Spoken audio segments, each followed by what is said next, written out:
While the markets have appeared to brush off the indictment of former President Trump, what are the greater implications for the economy, the 2024 race, and of course, our political gridlock? Political strategist Rick Wilson is the co-founder of the Lincoln Project. He joins us now. Good to see you as always, sir. So Thank you. Cannot believe I'm asking this question, but I am. Does this change a single vote? Not a damn thing. Look, if anything, it makes it much more likely Donald Trump wins the nomination for president in 2024 for the Republican Party.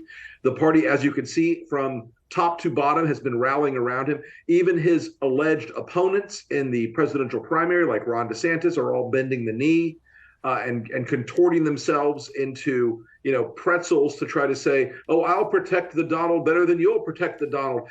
It's an absurdity. But it really shows you the centrality of Donald Trump inside the Republican Party. It shows you the sort of black hole effect that he sucks every bit of political attention toward him. And look, there's a part of Donald Trump right now who loves what's happening.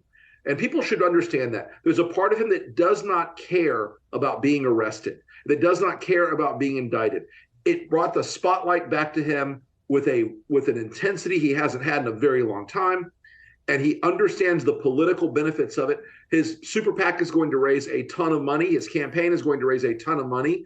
He's going to go out there and he's going to thumbs up as he walks up to the courthouse, and he's going to grin when he gets his mugshot. And this is a guy who understands the showmanship aspect of this. And so what it does is locks in the Republican base. It locks in the Democratic vote. And if the Democrats are smart right now, they're going to want to freeze the election in place so that Joe Biden has a year plus to get boosted up, and that Donald Trump becomes the hallmark of everything about the Republicans that has disappeared in the past years.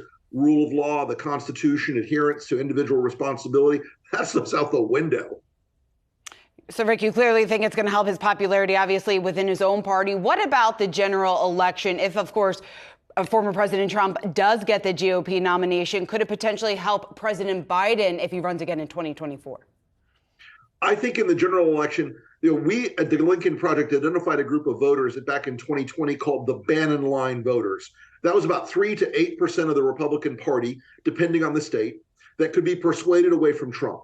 We know from our research and a lot of other research that number has expanded pretty dramatically. It's basically doubled in the last 2 years.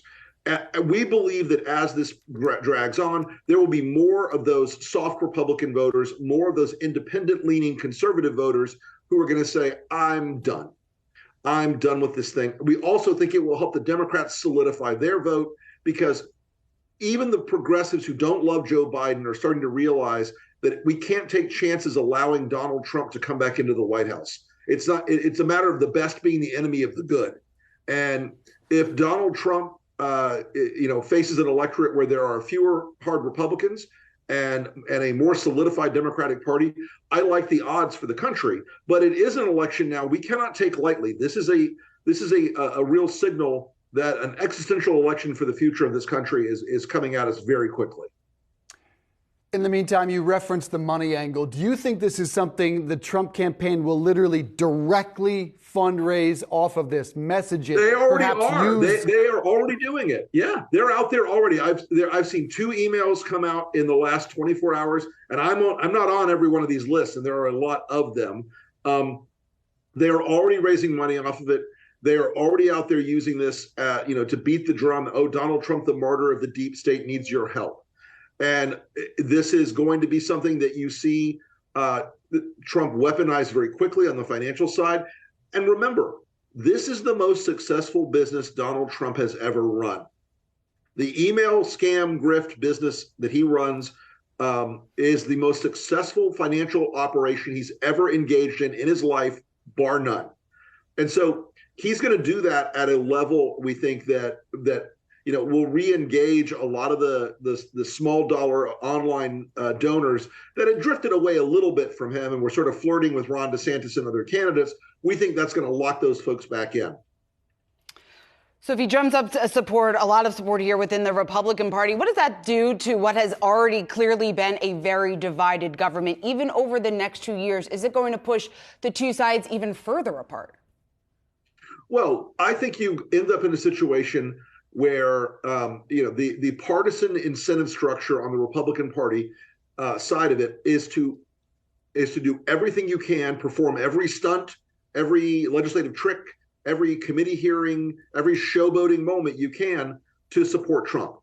You've seen the leadership of the Republican Party in the House in particular in the last 24 hours. I believe to this date, I've seen one member of the Republican caucus tweet something that wasn't a complete defense of Trump and, calling on Alvin Bragg to be taken out in the street and fired that day and all, et cetera. So this is going to shape everything they do. They're going to go with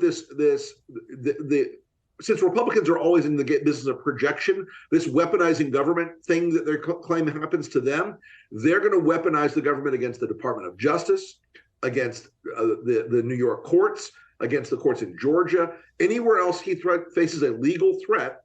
They're going to use their power as members of Congress to try to drag those prosecutors in front of them, try to drag the DOJ folks in front of them, to try to torture them and pollute the cases as much as they can to reduce the legal liabilities and risk that Trump faces from them.